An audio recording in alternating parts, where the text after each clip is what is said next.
Hello सखी सखीच kitchen मीनाक्षीमध्ये तुम्हा सर्वांचं खूप खूप स्वागत. आज मी झणझणीत तोंडाला चव आणणारा, जास्तीत जास्त दिवस टिकणारा आणि तोंडी लावण्याबरोबरच घाईच्या वेळी वेगवेगळ्या गोष्टींमध्ये उपयोगी पडणारा ताज्या ओल्या लाल आणि हिरव्या मिरचीचा ठेचा बनवणार आहे.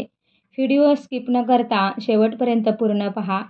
इथे मी पाव किलो म्हणजेच 250 ग्रॅम लाल मिरच्या घेतलेल्या आहेत. हिरव्या मिरचीप्रमाणेच लाल ओल्या मिरच्यासुद्धा बाजारामध्ये सहज मिळून जातात. पाव किलो मिरचीसाठी इथे मी 100 ग्रॅम गावरान लसूण घेतलेला आहे.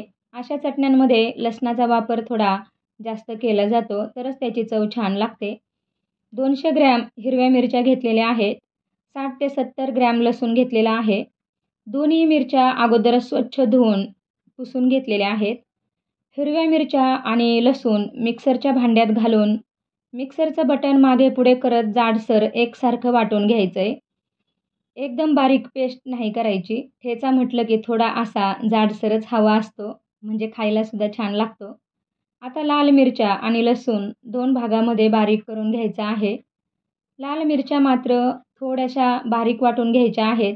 त्यामध्ये कडक बिया असतात आणि लाल चटणी खायला बारीकच चांगली लागते. वाटताना वाटल्यास 2 चमचे पाणी घालून वाटायचं, म्हणजे एकसारखं व्यवस्थित वाटलं जातं. आता कढईमध्ये अर्धी वाटी तेल घालून घ्यायचं आहे आणि तेल चांगलं तापू द्यायचं. तेल चांगलं तापलं की यामध्ये एकदम बारीक असणारी मोहरी किंवा राई घालून घ्यायची आहे. जिरं घालायचं आणि कढईला सगळ्या बाजूने तेल व्यवस्थित लावून घ्यायचं आहे. आता यामध्ये लाल मिरचीचा ठेचा घालून घ्यायचा आहे आणि एकसारखं हलवत यातला ओलसरपणा कमी होईपर्यंत चांगला परतून घ्यायचा आहे. फोडणीमध्ये अशा पद्धतीने परतल्यामुळे हा ठेचा किंवा चटणी जास्तीत जास्त दिवस टिकते आणि चवसुद्धा छान लागते. आणि तळाला अजिबात लागू द्यायचं नाही. गॅस मंदच ठेवायचा. चवीपुरतं मीठ घालून घेतलेलं आहे. माझ्याकडच्या चमच्याने अंदाजे 3 चमचे मीठ घातलेलं आहे. वाटल्यास नंतर चाखून बघायचं. खारट नाही करायची चटणी आणि मंद गॅसवर फ्राय करून घ्यायची आहे. हा ठेचा तोंडी लावण्यासाठी भाकरीसोबत, चपातीसोबत खूपच छान लागतो. खूप चविष्ट असल्यामुळे तोंडाला छान चव येते. पूर्वी जेवणामध्ये भाकरी, तेल घातलेली अशी चटणी, कांदा, लोणचं आणि एखादा पापड असला की पुरेसं होऊन जायचं. आमच्याकडे याला लाल भेला म्हणतात आणि घराघरामध्ये हा असतोच. हीच चटणीचा वापर अंड्याची पोळी, बेसन पोळी, वेगवेगळ्या प्रकारची थालीपीठं, वेगवेगळ्या प्रकारच्या भाज्या, पिठलं, झुणका, भजी, तसेच वडे, सुकट, सुके बोंबील अशा कित्येक गोष्टींमध्ये आपण करू शकतो आणि चवीलासुद्धा खूप छान लागतात. म्हणजे घाईच्या वेळी कामात खूप उपयोगी आहे ही चटणी. तेव्हा तुम्हीसुद्धा नक्की बनवून ठेवा. फक्त मीठ घालताना काळजीपूर्वक घालायचं आहे, कारण चटणीमध्ये सुद्धा आपण मीठ घातलेलं आहे. मी सुद्धा हा लाल भेला पाव किलोच्या प्रमाणामध्ये नेहमी बनवून ठेवत असते फ्रीजमध्ये. भरपूर दिवस टिकतो. चटणी आता बऱ्यापैकी घट्ट झालेली आहे. तुम्ही बघू शकता. पाणीसुद्धा सुकत आलेलं आहे.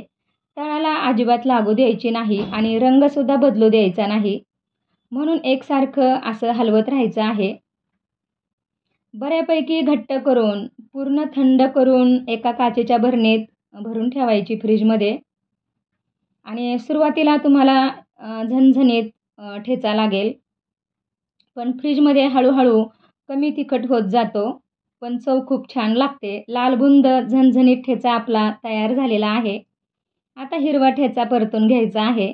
कढईत तेल घालून घेतलेलं आहे. तेल चांगलं तापलं की यामध्ये जिरं घालून घेतलेलं आहे. तेल व्यवस्थित पसरवून घ्यायचं आहे, लावून घ्यायचं. हिरवा ठेचा घालून घ्यायचा आणि तुम्ही बघू शकता हिरवी मिरची एकसारखी जाडसर बारीक केलेली आहे आणि एकसारखं हलवत राहायचं. हा ठेचासुद्धा चांगला व्यवस्थित परतून घ्यायचा आहे. तळाला अजिबात लागू द्यायचा नाही आणि कमीत कमी आचेवरच परतायचा. यामध्ये 2 चमचे मीठ घालायचं आहे. चवीनुसार मीठ घालायचं. आणि चटणीचा ओलसरपणा कमी होईपर्यंत परतून घ्यायचा.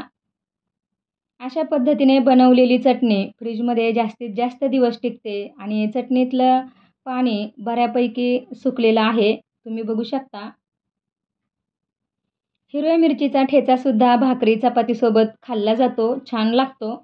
आणि याचा उपयोगसुद्धा वेगवेगळ्या पालेभाज्या, हिरव्या पालेभाज्या, वेगवेगळ्या प्रकारची थालीपीठं, पकोडे, फळभाज्या जसे की भेंडी, गवार, घेवडा, बटाट्याची पिवळी भाजी अशा बऱ्याच सुक्या भाज्यांमध्ये याचा वापर केला जातो आणि करता येतो. फक्त जाडसर दाणेकूट घरात असला पाहिजे, म्हणजे ताबडतोब आपली भाजी तयार होते.